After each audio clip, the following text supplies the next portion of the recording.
Friends, here are some guide questions you may use in your reflection. The first question is, how have I experienced the compassion and power of God? Papaano ko naranasan ang habag at ang kapangyarihan ng Diyos? The second question is, do I notice His revelations in my daily life? Napapansin ko ba ang kanyang mga pagpapahayag sa aking pang-araw-araw na buhay?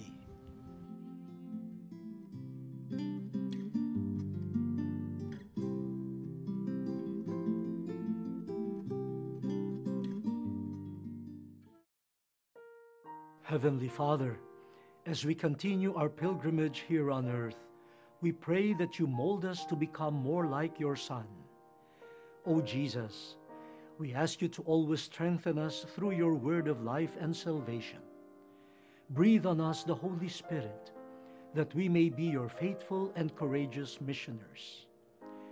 O Divine Spirit, direct our way towards deeper faith, hope, and love until we attain fullness of life.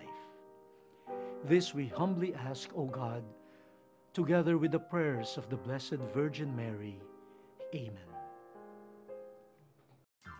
Brothers and sisters, thank you for sharing your time with us. I pray that God increase you in faith, hope, and love as you echo His good news to others. Join us again next Sunday. Let the gospel be manifested in our every word and deed.